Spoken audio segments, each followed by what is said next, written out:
Good evening. I'd like to call the City of Mount Vernon City Council meeting for July 27th, 2022 to order. The time is now 7:01. Would you please stand and join me in the Pledge of Allegiance? I pledge allegiance to the flag of the United States of America and to the republic for which it stands, one nation, under God, indivisible, with liberty and justice for all. All right, thank you. I'll ask the clerk to call the roll of council members, please. Councilmember Brocksmith, Is excused this evening? Councilmember Fayes, Here. Councilmember Hudson, Here. Councilmember Hulse, Is excused this evening? Councilmember Beaton, Here. Councilmember Molinar, Here. and Councilmember Morales. Here. All right, thank you. Under community comments, number one is our review of any emails sent from the public to communitycomments@mountvernon.gov. The city did not receive any email comments during the time between now and our last council meeting. Going on to item two, other public comments. If there's anyone from the public that would like to speak, you're welcome to step forward at this time. All right, please, if you could state your name and city of residence and comments about 3 minutes. Todd Dean, 4023 Pueblo Heights, Mount Vernon. I've been a city employee for 32 years, and I wanted to talk a little bit about the CDL physical. It's a commercial driver's license that I have to have my job. When I first started, I just went to my regular doctor, and it was covered under medical, and everything was good. Then you had to go to a certified one, which then we went to the clinic up here at the hospital, Dr. Anderson. And the last few years, it's been really hard to get in. This last, 3 months ago, I was going to miss my date. So I went to my doctor, North Cascade Family Physicians, who has a certified CDL doctor. So I went in and saw him, and it was $160 up front, which I was pretty sure I was going to get reimbursed for. So I went in and I got a physical, and he actually gave it to me for 2 years. And I said, 2 years? I only get it for 1 at the other place because of my high blood pressure. And he says, I have 20 years of your records right here in front of me. Your blood pressure is under control. I can sign it for 2 years. So $160, 2 years. So then I turned in the receipt to City Hall and actually kind of forgot about it. Started playing phone tag and then some email. And the last email was that you needed to approve this reimbursement tonight. So I was just coming to give you my say and what the employees go through trying to get into one doctor as Mount Vernon is growing. I'm sure there's more to the story than what I know, but I'm just telling you that for us employees trying to get in to get a physical, drug testing, all that, it's just getting harder and harder and harder. And so I just wanted you guys' employee side of it. So anyway, thank you. Thank you. Thank you. All right, any other public comments tonight? All right, moving on. Consent agenda has 3 items: the approval of council meeting minutes, payroll checks, wire transfers, and direct deposits and claims. I'll make a motion to approve the consent agenda. Thank you. Second.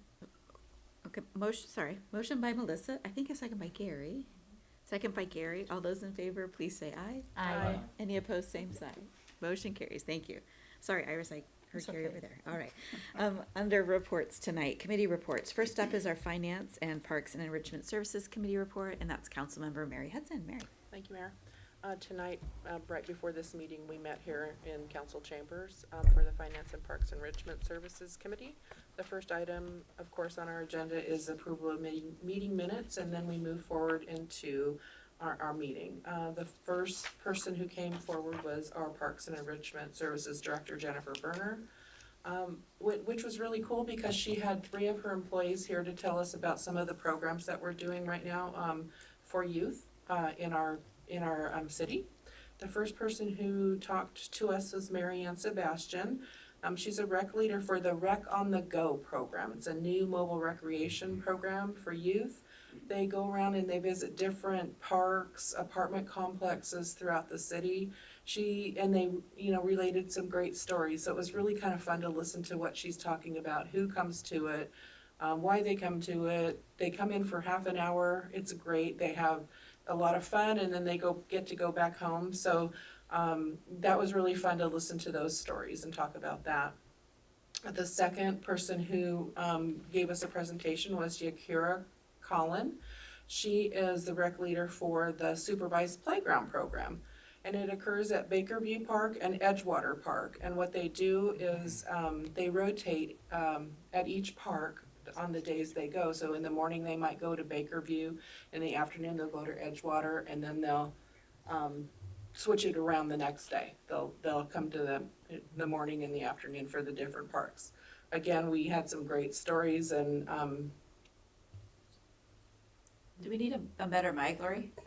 it was, yeah, it's on. Yeah. Excuse me, yes. Sorry for the interruption. Technical difficulties for a Technical moment. checks from TV10, sorry about that. So we heard some stories from that. It was also very educational and fun to listen to their stories. And the last person who presented was Anna Pearson, and she's the recreation coordinator, and she gave us an update on the drive-in movies, which there's one coming up here on Friday, August 5th. It's going to be Back to the Future, something that everybody can enjoy. It's at Skagit Valley College. The movie starts about 9, and you need to sign up online for that. And then also the Youth Arts Festival, as it's being called now, used to be the Children's Arts Festival. So we've changed it a little bit. That is coming to Hillcrest Park on August 13th, a Saturday. It's always been very well attended, and kids just have a ball. Parents have a ball. Everybody that's there just has a great time. So we're really excited about that too. Another thing I wanted to bring up is that there's a national night out on Tuesday, August 2nd at Edgewater Park. It starts at 6 p.m. It used to be under the purview mostly of the police department, but now it's just a conjoined effort between the parks and the police. So I hope anybody that wants to can come out and enjoy that too. Next thing we talked about was the parks comprehensive plan update. Bid proposals for consultant was due today, so they'll be opened tomorrow probably. We hope to award a contract in August and complete the project by this winter or next spring. The update will focus on a review of goals and objectives, inventory of parks and facilities, demand and analysis, capital improvement program, and update the parks impact fees. This will have a lot of community input, so don't think that you don't have anything to say about what's happening in your park system here in the city. We will make sure everybody knows when meetings are, or when we can get your input, or when you can give input in.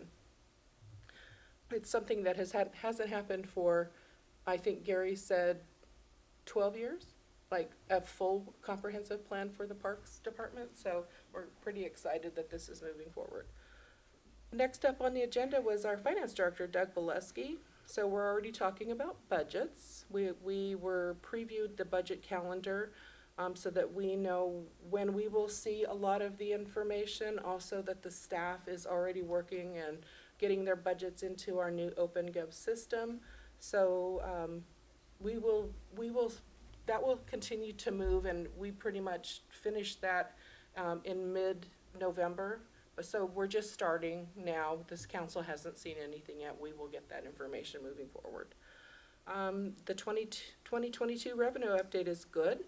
Our July sales taxes have come in, and our numbers were up over 11%, or 372,000 for sales tax. Transportation benefit district revenues are also coming in very strong, about 90,000 more than last year, which helps in our road projects, as you know. And our REIT, which is real estate excise taxes, are coming in about the same level as last year. So that's a really good trend for us to be on, because last year was an excellent year for that fund. We also then got a little bit of a tutoring session on this new program we're putting into our finance department, and will be citywide pretty much. It's called OpenGov All of our financial information will be in there. And it's exciting for us, because we will be able to go in and dig into any account or system that we really want to see more details on. We don't always have to go to the finance department and ask them to do extra work for us. We can do it ourselves. So we're just starting to learn about it as a council. So I'm sure some of us will really dig in. Some of us might not as much, but there are really nerdy people, and then there really aren't really nerdy people. So I, of course, like that part, so I'm excited about that. So, and I can speak for a couple other members on the council that are nerdy, so it's gonna be kind of fun for us. I guess that was the end of our meeting. We ended at about 6:45 tonight. All right, thank you, Mary. Next up is our Development Services Committee report, and that's Councilmember Melissa Beaton. Melissa. Thank you, Mary. I'm sure you're not talking about me. Oh, never. So Development Services Committee met last Wednesday evening, and first up, we heard from our city planner, Rebecca Lowell, who provided us project updates on LaVenture Middle School, the Mountain Gate preliminary plat, which is a proposal of 44 single-family residences, and then the final plat approval for High Point Estates, which is bringing 49 proposed single-family residents. Next up, I gotta remember to breathe, Mayor Boudreau provided council an overview of the following: federal, state, and city permitting processes, the federal, state, and county funding opportunities, and federal and state grant opportunities. She also walked us through again the bid process for the Library Commons and the community support efforts and internal staff work. No fingers are crossed, pending no unforeseen issues, the city will issue its permits in August, so a couple weeks down the road. And there is a tentative groundbreaking ceremony scheduled for September. Next up, Rebecca provided council with an update to a council-requested code change amending the marijuana regulations to reduce the distance between where we have businesses and public transit from 1,000 feet to 500 feet, which is more in line with cities our similar size. The state has been provided the mandated 60-day notice of intent, and the topic will be brought before the Planning Commission and then again before City Council for consideration in August. Finally, Special Projects Manager Peter Donovan provided council an update on our HB 1406 awards process, which included a third-party application review by Skagit County United Way. And after a lengthy discussion, council directed Peter to request United Way to provide the selection process rationale so that council could responsibly deliberate how to best distribute the funding. There being no further business, the meeting adjourned at 7:20 p.m. All right, thank you so much, Melissa. Item B tonight under reports is council member comments. Any council member comments tonight? I actually have a quick Go ahead, little please. comment. So today in downtown Mount Vernon, there was a gentleman that was exhibiting erratic behavior. He was beating on a parked car, and he was yelling and screaming, and he ended up throwing his belongings into the street. I bring this up because as I work down at the courthouse, and so as my staff and I were observing this, I thought about it later, and I just want our community to know that what I witnessed was the women and men of the Mount Vernon Police Department and of our fire department maintain their composure and professionalism. They treated him compassionately while ensuring he was not a threat to himself or to passerbys. And he was in considerable distress. And so I just wanted to say that I'm proud of our police department and our firefighters. So, thank you. All right, thank you. Any other council member comments tonight? All right. I do have a few slides for mayor's report, and so I think I need a staff member to help pull those up since Peter's not here, so maybe Chris could do that for me. And a few of them are just some announcements in general. Our Riverwalk Summer Concert Series has been underway every Thursday night down at the plaza. And I just wanted to express our thanks for the Chamber of Commerce to produce those, and for the Downtown Association to help rally our businesses that would benefit from hundreds of people enjoying themselves down at the Riverwalk Plaza. So thank you for that. I think it's a wonderful downtown event, and hopefully all of you have been down there at least once to have a good time. Councilmember Hudson mentioned this, our National Night Out, but I'll do it again. National Night Out is scheduled for Tuesday, August 2nd. That's between 6 and 9 at Edgewater Park. Again, everyone's welcome, and it's a joint collaboration with our police department and our parks department assisting, just being there to be there together, think about a safer and a more caring place to live. And so please come out to Edgewater Park on Tuesday, 6 to 9. Thank you to the Lincoln Theater for providing a cooling center throughout this week, Monday through Friday from 3:30 to 5. It's the theater is open with free family-friendly movies. Anyone can just drop in and sit in a nice, cool, dark place for a little bit to get a relief. They started doing this last year at the city's request, simply because we had no place as far as city buildings that were operational. Our library air conditioning had been out during the heat last summer, and so we're excited to have the Lincoln be kind of on board for a cooling center here in our community. Also, if anyone else is looking for a spot, the Senior Center, Mount Vernon Senior Center, run by Skagit County government, they're open as a cooling center from Monday through Friday from 8 to 4, so all day down there. And then lastly, just wanted to give an update. We are a community that supports Naval Air Station Whidbey Island. And so the commanding officer, Captain Hanks, is very gracious and invites leaders in the community to come to the base to be briefed on not only the naval operations, to support our warfighting sailors out there, but also the families. So interesting statistics. Naval Station Whidbey Island has 11,000 jobs every single day. So between military members and civilians that work on the base, it's 11,000 people that go to work there every day. When you add in the impact of contractor work with family members that are in our community, it pushes over 30,000 people impact to our greater community. And just for comparison, the Anacortes population of the city of Anacortes is 18,000. So it's like a little city out there. We host a lot of our families from the Naval Air Station in Mount Vernon. As you know, housing throughout the state and the country is tight. So we're seeing more and more families that are either living here in Mount Vernon or finding places in Cedro-Woolley. So our commitment is to work with Captain Hanks and look how we can support our military families living in our community. And whether that's partnership with school districts or even programs through our library supporting military children, those are things that we're committed to finding ways to work together. One thing that the Naval Air Station does for our community at large is they run a search and rescue program. So things when folks are lost in the wilderness, when there's airlifts, when there's things that need to happen, they are on standby and to come to our aid. This year already they've done, I believe 14 different rescues in our area, so they also provide a service. And lastly, they're planning on about $475 million of infrastructure projects out at Whidbey Island over the next few years. So that's not only jobs in our community, local construction firms that are contracted with. So quite an economic driver for our area, and of course our veterans, our heroes that live around the base. We want to be supportive of them. So thanks to Captain Hanks for inviting us out there to learn about more. All right, and that's it for Mayor's report tonight.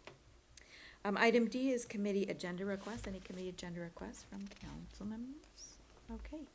Moving on, we have no unfinished business. Before we start our new business, for council, we'd like to withdraw item C, an approval of an agreement with HKP Architects. This particular approval is no longer necessary as the design that it discussed was resolved, so we'll be pulling that from tonight's agenda. So first up is our Skagit County PUD, which are Public Utility District update. And we're going to invite George Sidhu, the executive director, to come up, and Chris Phillips is going to help us get that project going. So, and we're also welcoming former council member Joe Lindquist, who is now a PUD commissioner. So thanks, Joe, for being here. Thank you. Welcome, George. Okay, great. Thank you, Mayor. Good evening, Council. I appreciate the opportunity to come and speak with you to give you our annual PUD update. This one took a little bit longer to schedule, just with things going on this spring. So instead of coming a few months ago, here I am today. And yes, we do have one of our commissioners here with us today, so I knew you would all be familiar with that. I'm going to update you on a couple of projects that we're working on together, as well as some of our capital projects that we are working on right now as well as part of our strategic plan.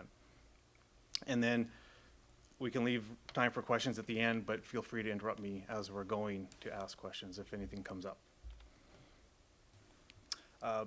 I wanted to start with this because I think this is a really good example of our partnership. A couple of years ago with Chief Bryce, we negotiated a fire hydrant maintenance agreement where PUD is now maintaining all of the fire hydrants within the city of Mount Vernon. And this is it's a win for us because the hydrants are connected to the water system, and it's important that the hydrants work when the fire truck rolls up to the hydrants. And since we have a lot of experience with our staff in working on the hydrants, maintaining them, replacing them, it made a lot of sense for us to be the ones responsible for the maintenance. So we started in 2020. There are approximately 1,330 fire hydrants, and we will do a 5-year cycle of getting through all of them. So we do 20% every year. What we normally do is all the inspections in the springtime, get all those out of the way, and then you might see our crews in the summer when the weather's nicer going around and painting them with a spray gun. And so I think after this 5-year cycle, the first 5-year cycle is done, you'll see a lot of fresh looking hydrants, and you can be confident that they've all been maintained. The good thing is in the city of Mount Vernon, the fire department has done a good job of doing maintenance in years past. And so, you know, although the oldest hydrant is from 1940 and the average installation in 1992, most of them are newer and newer style. So they're easier to maintain, and it makes it easy for us to go around and do all that for you all.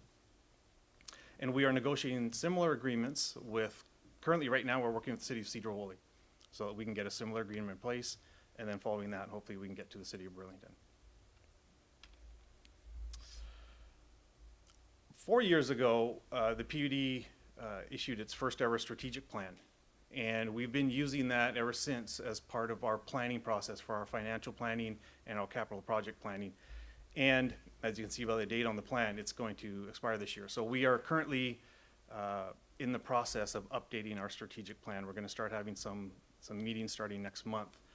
And our first plan was very successful. It helped align a lot of our department goals along with our financial goals in order to achieve a lot of our large projects and large decisions. So this was a really good plan that we did 4 years ago, and we're hoping to duplicate that with our update. And so even when I present to staff, I use the strategic plan as kind of a guiding document. And so I'm going to roll right into that and explain a lot of what is in our strategic plan with these slides. This is the biggest thing. We have a lot of infrastructure replacement to do. We do a rolling 10-year capital plan. And so in the next 10 years, we are projected to spend $155 million on infrastructure renewal or replacement. And most of that is in the next 3 years. We've got a big spike this year. We hope to spend $35 million this year, another 36 or 37 next year, and then we taper off into some more manageable numbers. But we are really in the mode of doing some big projects and doing some capital replacement. And I'll explain to you what those spikes are this year and next year. I'm sure you're probably aware of the kinds of projects that we're working on, so I'll share those next. This is one of the biggest projects that the PUD's ever taken on, and we're on the downhill side of this project, actually. This is the replacement of the transmission line that starts at Judy Reservoir and comes down into the city of Mount Vernon. And this pipeline supplies water to about 70% of our customers. So it's really important. It is, however, at the end of its useful life. We've had a lot of leaks and breaks on this in the last 5 years. So we are replacing it and upsizing it. The current pipe is 24-inch diameter, and it's a concrete cylinder pipe. And the replacement is 36-inch diameter, and it's going to be, well, it is a welded steel pipe, structurally, seismically designed. It's just over 5 miles long, and we have put in over 3 miles already. You probably, if you drive up Highway 9 or have been driving down College Way, at least at the east end of it, you've probably seen a lot of the pipes strung along the side of the road. If you go into Clear Lake and up on Old Day Creek Road, you'll see more construction up there. But this project is going very well. It's got a price tag of $40 million. That's the construction design, all of it put together. But it is, we hope to be done with pipe construction this fall, and then finishing up restoration and testing and tie-ins. This time next year, it should be in service, and the old one should be, the old one will be left in place. We don't have any plans for it. It will be a pipe that is in our easement, and at some point, there may be a need for it, and we have a large conduit in the ground, for lack of a better term. One really neat thing about this project is that the segment that runs from roughly Big Rock up to just about Clear Lake is a partnership with Skagit County. And so we are laying our pipe in the old railroad grade, the Centennial Railroad grade. And when we're done, it's going to be surfaced by the county as part of the Centennial Trail. So that will be, I think, it's a dual benefit to all the residents of Skagit County, and we're happy with that partnership.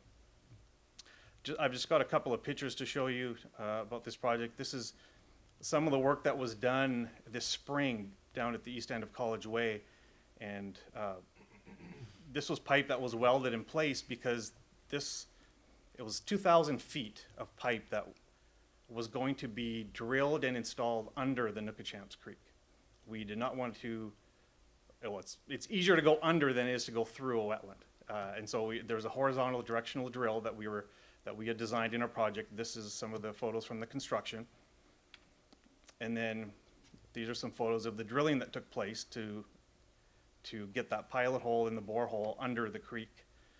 And this was all done, prepared back in March and April. And we were going to pull that pipe. This is a shot of that pipe in early May when we were going to pull it underneath the creek. And I took this photo from a recent Skagit Valley Herald article, and so that's why I brought it here today. I think the article said something like the project is stalled, and so I wanted to clarify that that pipe didn't go in, but the rest of the project is still moving forward.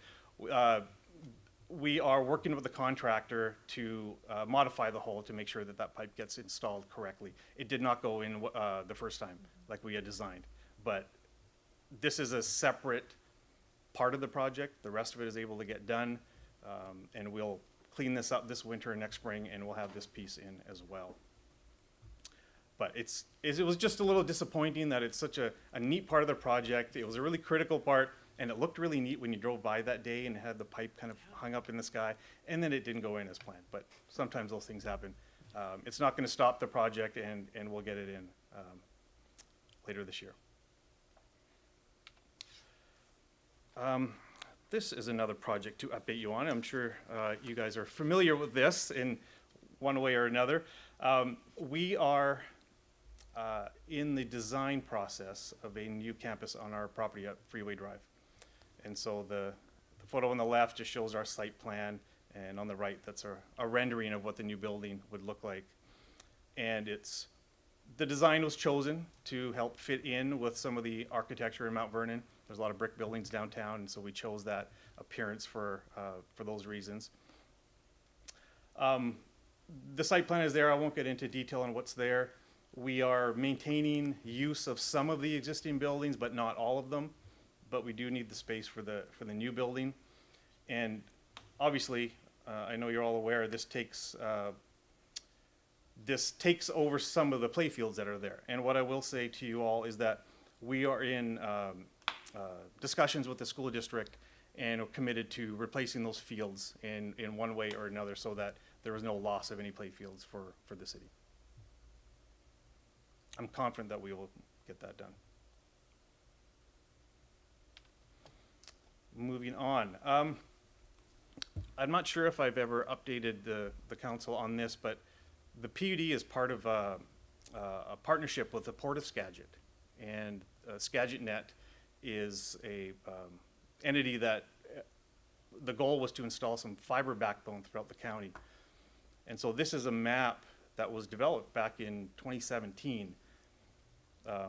This is all one line now, but the red lines were split up into 7 segments on which showed high-speed fiber backbone to be distributed throughout the county. And what I can tell you is that these 7 segments, although you can't see where the 7 are, these have all been completed. And so there is fiber backbone basically from Anacortes all the way up to Concrete as part of this. Some of it was installed by the PUD, like if there's pipeline projects like the transmission line project that I showed you earlier, we're going to install a conduit alongside that pipe, and we're going to run fiber in that conduit as well. And we've done that with other projects. And so some of these segments were able to be completed because we put in conduit, put in fiber with excess capacity, and now Skagit Net is able to use that. So this backbone is available to internet service providers. It's not a retail service. This is a wholesale backbone to internet service providers. And so if customers are interested in connecting to this backbone, Skagit Net, which the call goes to the Port of Skagit, handles the coordination and the installation of service. There are more segments to be done. This was just the first 7 segments that required some funding. If we didn't put it in, there was funding that was available from the county, and then there's other state broadband funding that was used as part of this as well.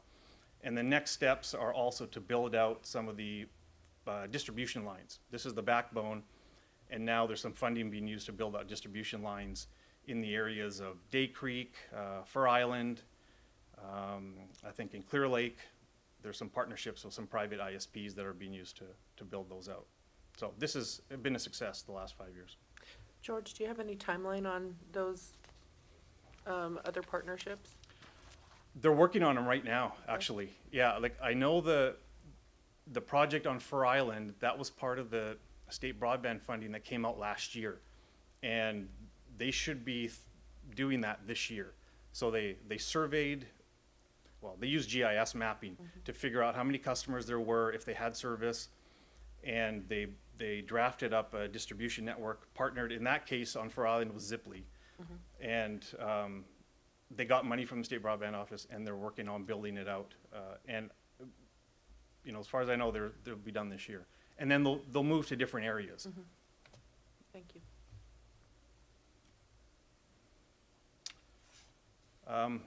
Another neat project that I like to brag about a little bit is our micro hydroelectric generation project. And we did a video on this last year, and Mayor Boudreau was part of that video. But at our Division Street tank and pump station it's at the intersection of Division and Digby. When we designed it, we left some space in that pump station so that we could, in the future, install a micro hydro unit to generate electricity. And we were able to do that a couple of years ago. And it's through a partnership that we had with a private company called InPipe. And so this is photos of the micro hydro unit and just some of the articles. It got a lot of press. We were able to, well, people came to us actually who wanted to write about it. The partnership we had with the private contractor, they wanted to promote it obviously for their own business, but they were very complimentary of everything that's going on in Mount Vernon at the PUD, just being able to do this. The partnership that we had with PSE to be able to install it was great. We generated enough electricity to use on site at that pump station. And so we offset about $1,000 a month of our own electrical costs. We're hoping to do more of these. That was just the first one, and it was successful. Successful to the point where we were featured on the Innovation Nation, which is a CBS show on Sunday mornings that talks about innovative projects throughout the country. And so they actually came and talked to us, and we ended up on one of their shows. It was a couple of weeks ago, I think. It airs at 6:30 in the morning, so I don't think very many people saw it. I did record it so my daughter could see it, but then she doesn't, whenever I turn it on, she just makes me change the channel, so that didn't work either.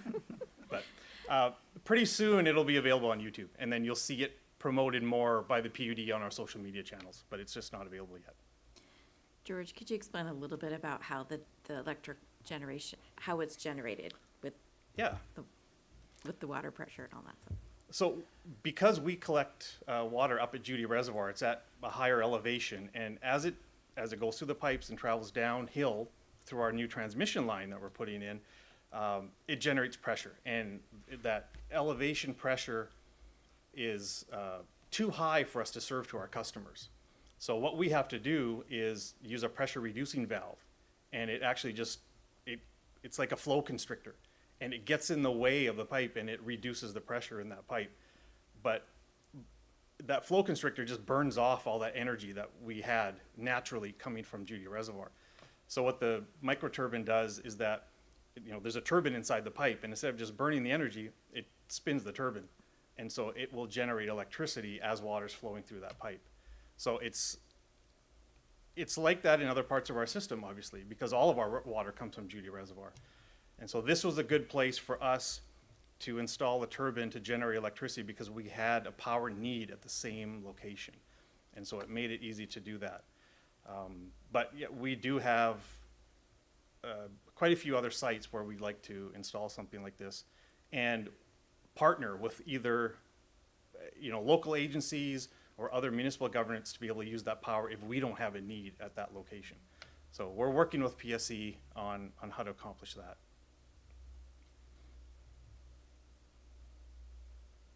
If you watch the video, it explains it much better than I just did. Although I'm the one talking on the video, but that was prepared. Last but not least, just a little update on some of the COVID issues. Just to summarize, through COVID, there was a moratorium on utility shutoffs. I'm sure you're all aware, for gas, electric, water. And so there was also a moratorium on late fees and penalty waivers. So what ended up happening is that there were a lot of customers for all utilities that didn't pay their bills. And so this is kind of a summary of the fees that were not collected during COVID. So we waived about $200,000 in late fees and penalties, and our total balances that were past due were about $220,000. So it's quite a bit. They would have been higher had our customer service representatives not went out and called people, reminded them, tried to get payments in. So we did a lot of work to try and keep that number low, and also to keep people from getting too much into arrears, because then it's really hard to come back from that. So we were pretty successful. What also did help, which is why I want to put this on there, community action. We were able to work with them, and they were able to pledge $77,000 towards some of the customers that needed assistance. And then, I know it was 2 years ago, but you guys deserve a thank you for providing the $13,000 for Mount Vernon customers that we were able to support, 78 customers there. So we tried hard to find other funding sources to help the customers that couldn't pay. And so community action, and there's some other local agencies that were supporting some of those customers as well. And in the governor's budget this year, there is $100 million for utility arrearages, but that covers all utilities, and throughout the state. We did submit our list of customers and outstanding balances to the state office, to the Department of Commerce. So we're hoping to get some more money that we can help customers pay down some of their accounts as well. All in all, our numbers are looking more like they were pre-COVID. Our outstanding balances, the amount and the size of them are back to spring of 2020, back to before everything was shut down. So that worked. So we've run through the full cycle. We have allowed people to go on payment plans if they had outstanding balances. So we have 45 people on payment plans. So if their water bills stacked up and they couldn't pay it all at once, we're allowing them to pay it over time. And we're still not charging late fees or penalty waivers yet. you know, some of that stuff just needs time for people to get back into it. So that will come probably later this year or early next year.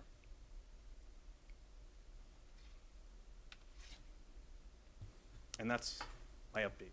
And I'll take any questions if you guys have any. All right. Any questions for George? Nobody? Okay. I'm gonna ask a question about the ball field. Okay. Okay, because we have been talking about it here. We're very, I guess, concerned that we need to have a ball field. I mean, that was the whole concept, is that that ball field was for the kids in Mount Vernon, and that we were able to manage it, I guess is the right word to say. We want to make sure that if that, you know, anything happen, that's important. That's a very important Yeah. thing for us. I think I can speak for everybody on the council on that. We just want to make sure that any agreements that are brought forward, that there's that same, we have to have the same type of agreement. Yeah. That we have to be in charge of that. We cannot it just doesn't work if we don't have the ability to schedule in our Parks and Rec department. So it's, I just really have to make that, from me, very clear to you that this is hard for us, because we take a lot of pride in being able to help the kids of Mount Vernon, and this whole agreement was based on, the agreements that we have between us are based on the reciprocal agreements for leases. So I just want to make sure that I put my 2 cents in so that you understand where I'm coming from. No, thank you. I appreciate that comment, and I hear loud and clear.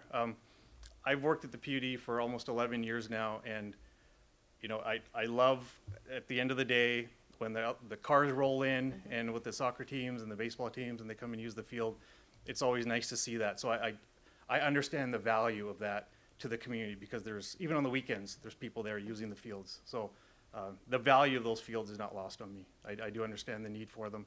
And that's why I did mention earlier, we're committed to replacing in-kind so that you get something at least the size of that. We're working with the school district, and we think we're going to be able to provide you a really good replacement.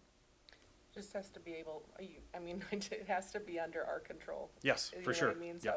So, I just want to, thank you, George. Yeah.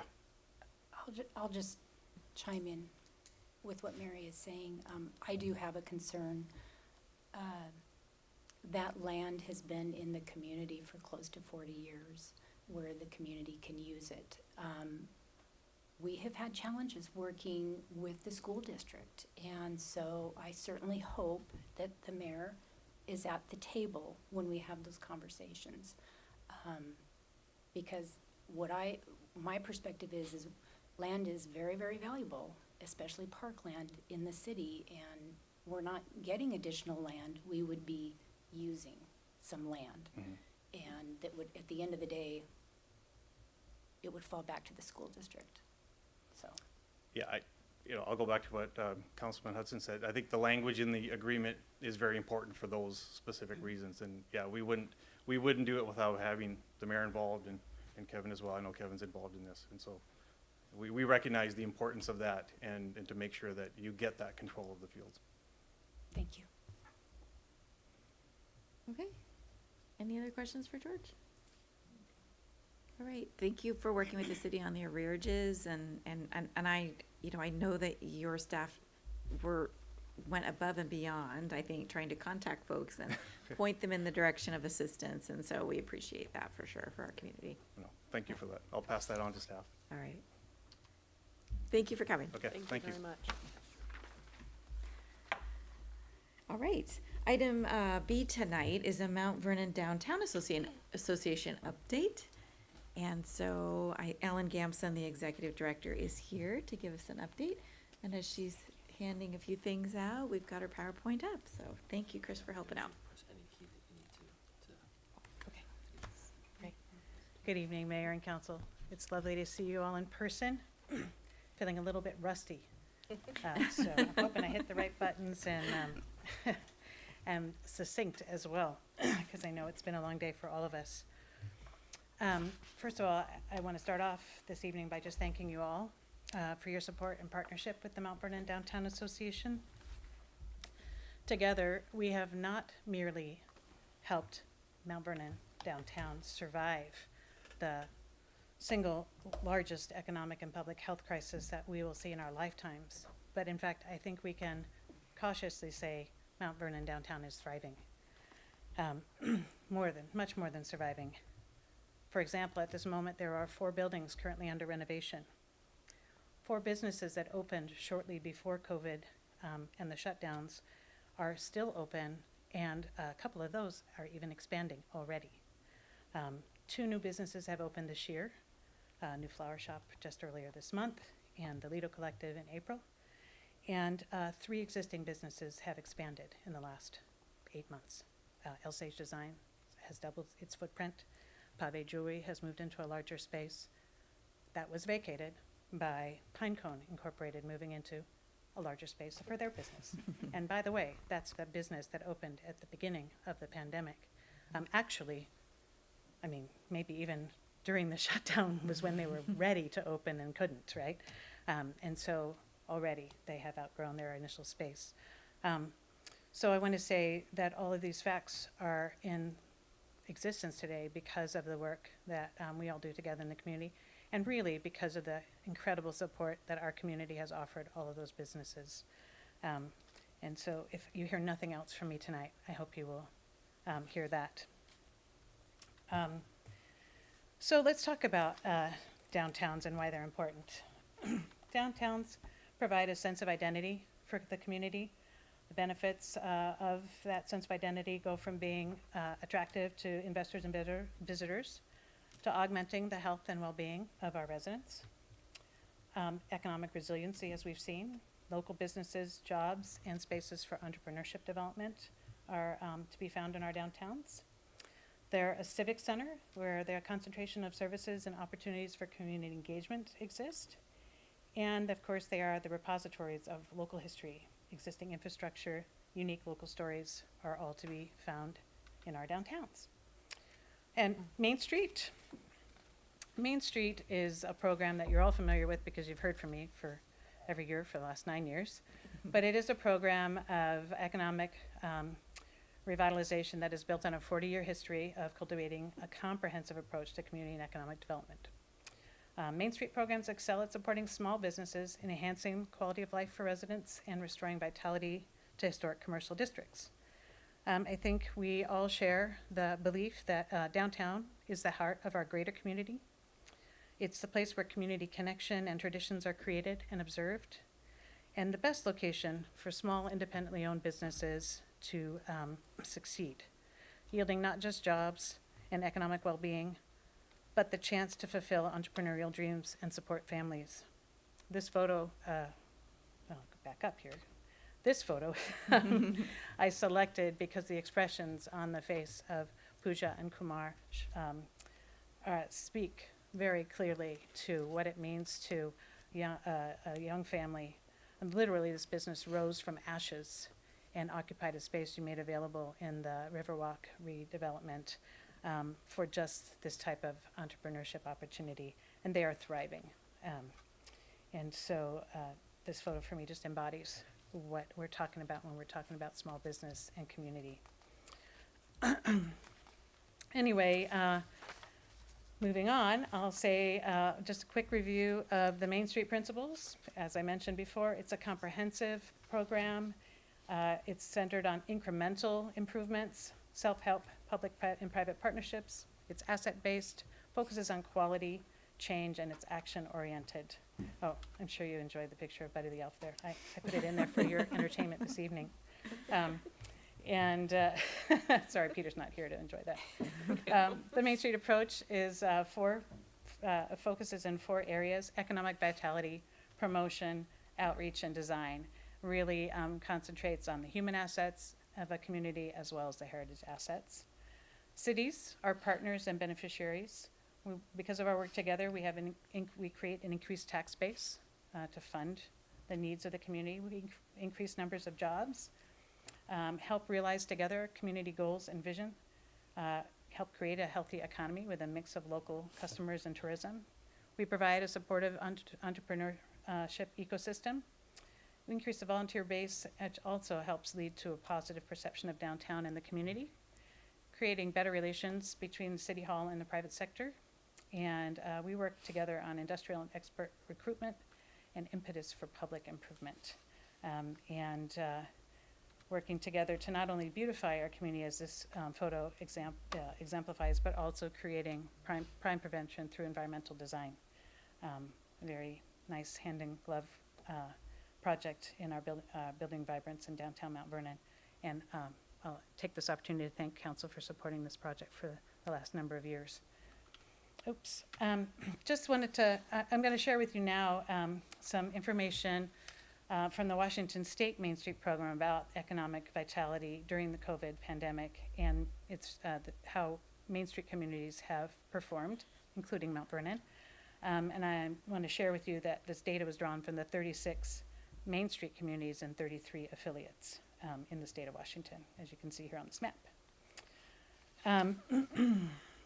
I've talked faster than I've kept up with my notes. The Washington Main Street commissioned this study because they saw that Main Street organizations around the state were lifelines to local businesses, especially during the first year of the pandemic uncertainty. Story after story confirmed that Main Street businesses were resilient, thanks in part to support from their local Main Street staff and volunteers who were by their side every step of the way.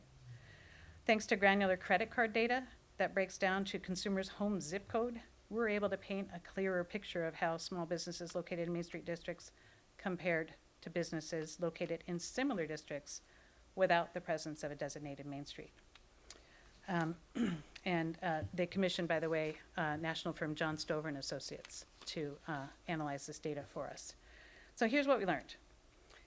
Restaurants in Main Street districts saw a decline of over 40% of consumer spending during the first few months of the pandemic. That's true across the state. Good long-term news for Main Street is that in October, or by October of 2021, spending at restaurants exceeded pre-pandemic levels by 19% in Main Street communities. That's 7% better than in similar districts based on size and population, and that did not have Main Street organizations. And meanwhile, statewide, restaurant spending remained 2% below pre-pandemic levels.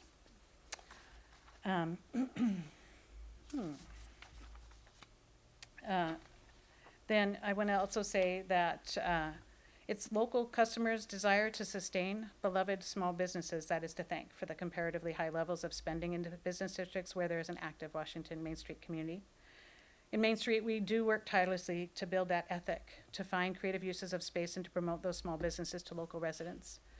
We have done so here in Mount Vernon since we became a Main Street in 2009 through, as you are all familiar with, a pretty full calendar of annual events and promotions, our Shop Local campaigns, Small Business Saturday, and then during the pandemic, and you all have an example that I handed out just a few moments ago, we additionally began creating seasonal shopping guides. They're a beautiful print piece, but they also exist digitally on the web, so they're not limited just to where we can distribute them in print. The share of local customer spending nearly doubled in May of 2020 compared to before the pandemic. You know, Main Street communities, and Mount Vernon was certainly among them, leaned heavily into conveying the message to our local consumers that it was time to use it or lose it, that we had to keep these businesses going. We partnered with community businesses and organizations to provide free signage. We worked with the city waived sidewalk, expanded temporarily some sidewalk usage regulations and waived those permit fees for restaurants and eateries during the pandemic so that restaurants who could not have full capacity seating could extend out in a safe way and continue to be economically viable. The community loyalty and pride that Main Streets have nurtured over the years is really what has kept businesses' doors open. During the onset of the pandemic, local customers spent 23% more than average in Main Street communities. And as of September of 2021, local customer spending remained 17% above pre-pandemic levels in Main Street communities in Washington State.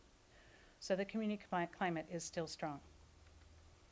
In 2020 alone, Washington Main Street community supported over 1,100 small businesses and helped direct technical assistance to 708 communities and with direct financial assistance.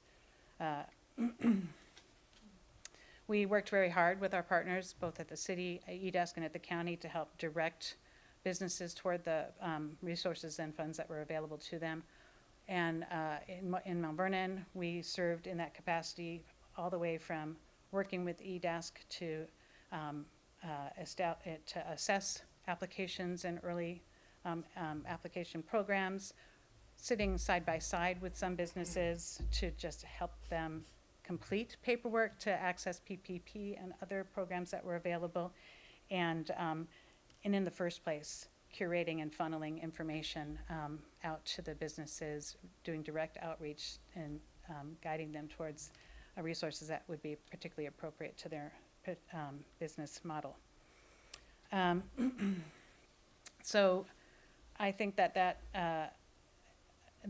work was possible in large part because of the years of relationship building and connection development that Main Street communities have invested in their downtowns. And one of the reasons that Main Street communities have come through the pandemic with such relative health is because those pathways of communication and information were already opened, well established, and there was a level of credibility and confidence in that relationship. And so we're super proud to have been part of that movement in the state of Washington. To get back to where we're at today, we are super excited to have been able to resume some events this year, beginning, of course, with a bang, the Tulip Festival Street Fair. It was really almost 3 years, right? 2019 was the last time we hosted 30,000 plus people in downtown Mount Vernon. It was just a record-breaking year in terms of numbers of visitors and locals. I can't tell you how many folks I saw, local folks I said, oh, I haven't come down here for years, because they're usually at home trying to avoid the traffic. But people were so excited at the opportunity to get back to something normal. And beyond just the economic boost that it provided to our businesses, the atmosphere of joy and relief and was just pervasive throughout the event. Not just from our attendees, but in fact, every year we create sort of a little microcosm, a little micro community with our vendors, some of whom have been coming for 20 and more years.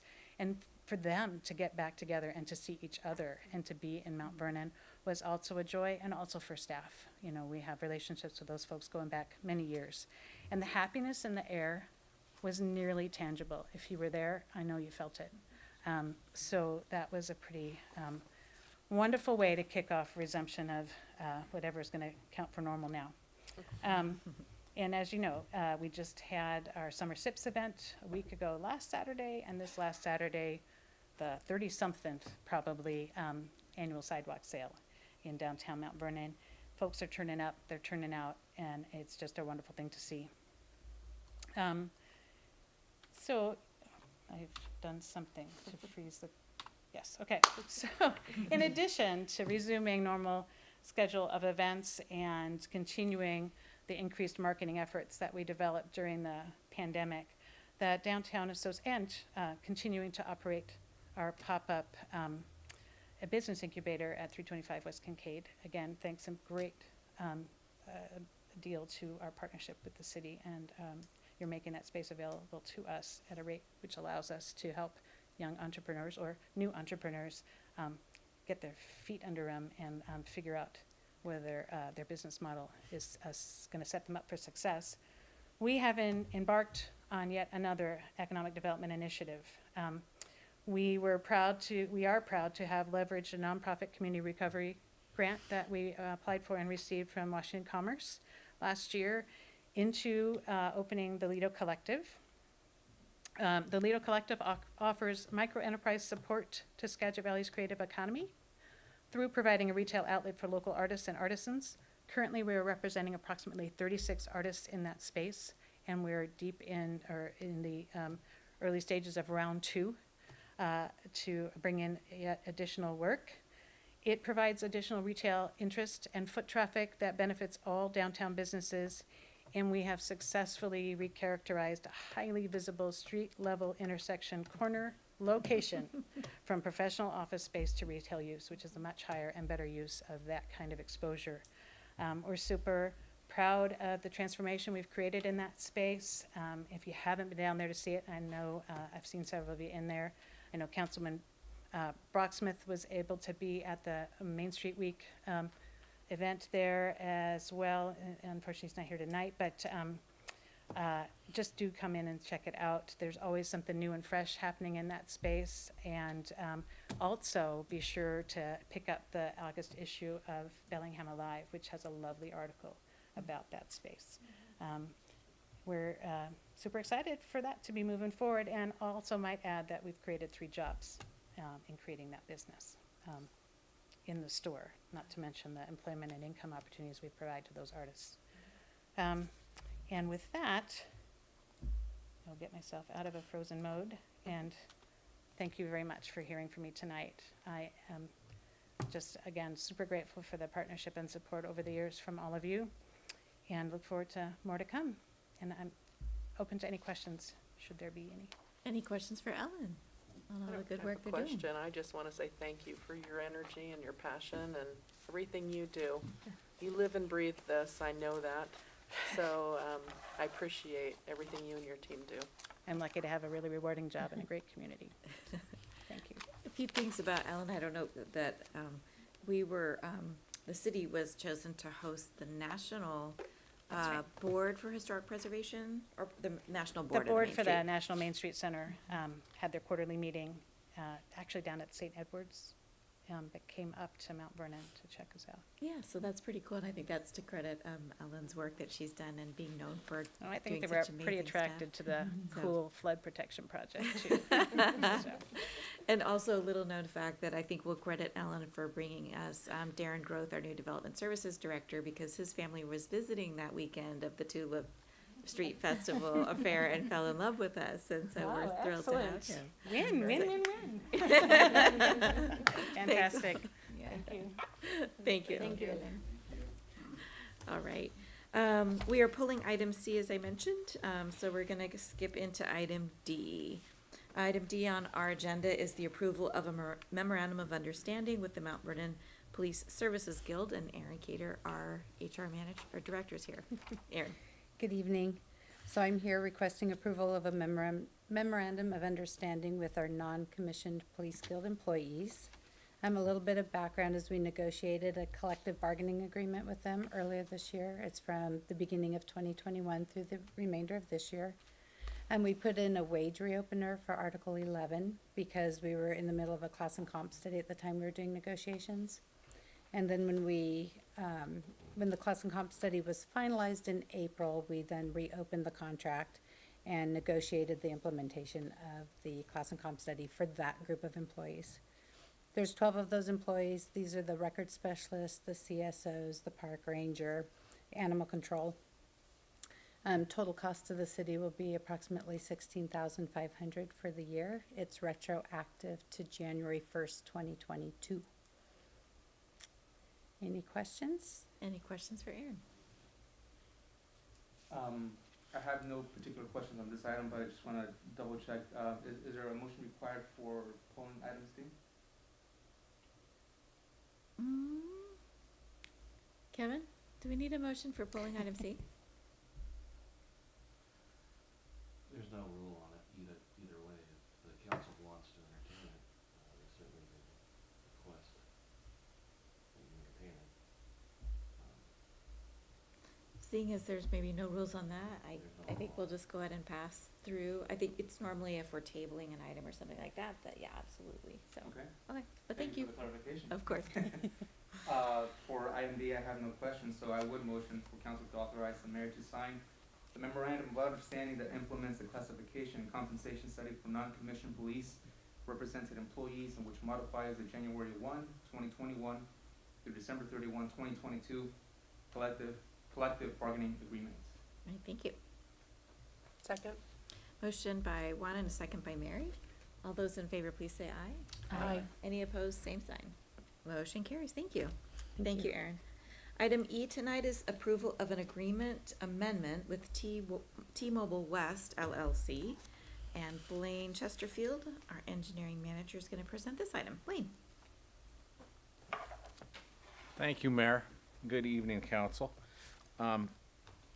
Yes, this is an agreement that we've been working on with T-Mobile for a backup generator. The recommended action is the City Council authorize the mayor to enter into the First Amendment to the lease agreement with T-Mobile West LLC for the purpose of installing a backup generator on the Little Mountain Communication Tower site. A little bit of background on this is the city is in a current 10-year lease with T-Mobile for their equipment that they have on the tower and also the pad with the equipment they have on the ground space there. They want to add a backup generator. Just as a side note, AT&T already has a backup generator at that site for their purposes. T-Mobile wants to have a backup generator as well. And the amount of compensation the city would receive would be $6,000 annually for this. The rent shall increase by 3.5% annually every year thereafter. So that is just the $6,000 is just for the backup generator site. The total compensation is upwards of $40,000 for all the stuff that T-Mobile has on the site right now when you add the generator in. So that staff recommends, requests that the City Council approve the First Amendment. All right, questions for Blaine on this item? I have no questions. I'll motion for the approval of the First Amendment to the lease agreement with T-Mobile West LLC for the purpose of installing a generator on the Little Mountain Communication Tower site. Thank you. Second. Motion by Juan and a second by Melissa. All those in favor, please say aye. Aye. Any opposed, same sign. Motion carries. Thank you. Thank you, Blaine. Mayor, City Council. Item F tonight is the approval of an agreement amendment with HKP Architects, and our city engineer, Bill Bullock, is going to present this item to us. Bill. Good evening, Council.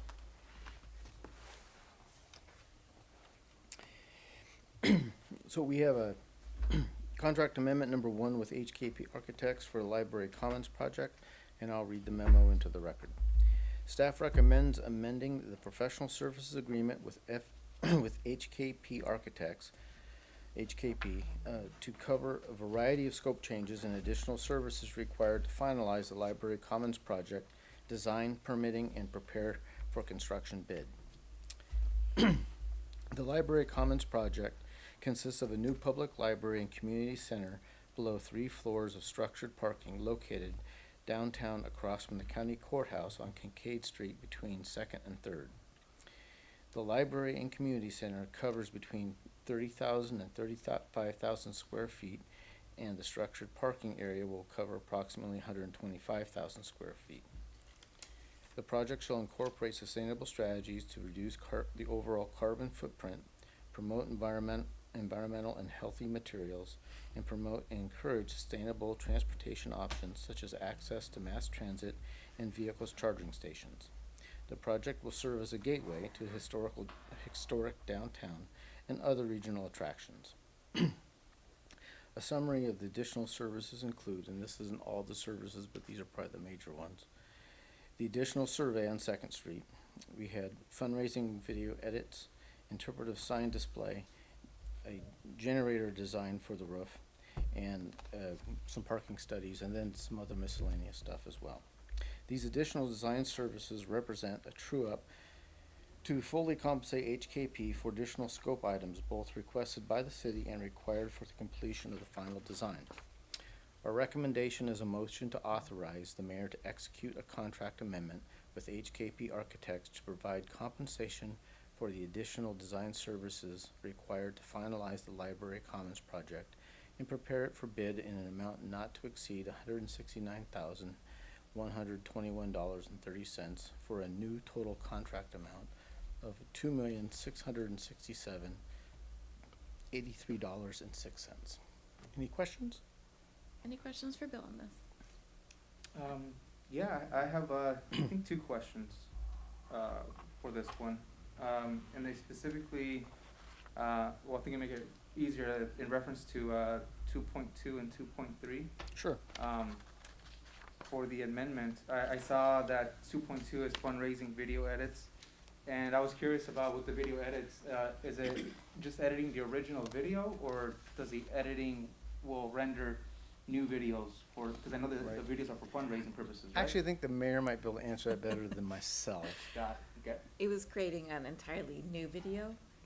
Partly that's being played at the Lincoln Theater, but also is being played on YouTube and attached to different fundraising things. Went from a 5-minute video into a 2.5-minute version. So, yeah. Okay, so it was a shortened, with edits to shorten down from 5 to, And, from and 5 to 2 minutes? some additional content to make it make sense. Graphics, Yeah. things to come out. Yeah. Got it. Thank you. And the other question that I had was under 2.3 for the interpretive display design. I saw the word interpretive and I thought just what it says, right? Thinking that is this does this intend to have displays in Spanish as well or in other non-English languages? So what this is in the original design that was presented, there was an alcove space between the children's area and as you went into the community center space. At the time, it was designed in a use that didn't make a lot of sense moving into the future. So what we asked HKP to come up with was a more of a museum quality type of display system that could be changed over time by the library staff or curated displays. So it's actually a design system that will allow for either screens, placards, art pieces that can be moved around. So it's really more of a design area for a better space than the original design. As It could be opposed to his- something that's static, it'll be dynamic. Correct, it'd be dynamic. So let's say, for instance, on opening, we were thinking, should we have a historical display of the city of Mount Vernon? Should we have discussions of civics or structures of government? So it's really all an interchangeable system that the library can curate, maybe a couple of times a year would change around. So it could be used for in any language, for really any topic that the library wanted to highlight. Got it. So it's the display area to have sort of digital graphic designs go there? Yeah, it's kind of it's a wall system, so that's interchangeable. I'm trying to think of, I we think can send you some information. I'm trying to Yeah. figure out how to explain it. It's something that you can dynamically, if you're doing a digital display system, you can hang monitors. But at the same time, if you're doing specific art pieces, you can take down your monitors and put up art pieces with informational, like the mayor said, museum qualities. So it lets you interchange and customize to the needs of the event you're trying to support. Yeah. I like the word you use, a dynamic display area. Yes, sir. Very good. Yep. Thank you. That's all the questions that Sure. I had. With that, I'll make a motion that council authorize the mayor to execute the contract amendment number 1 with HKP Architects in the amount of $169,121.30. Second. Thank you. So motion by Melissa. I heard Iris over here, I think, first. So I'll give her the second. All right, any other discussion? All those in favor, please signify by saying aye. Aye. Any opposed, same sign. Motion carries. Thank you. Thank you both for that. We have completed our agenda items for tonight. I'll ask our city attorney if we have the need for an executive session. No. All right, thank you. With that, then, we will be adjourned at 8:15. Thank you. Password.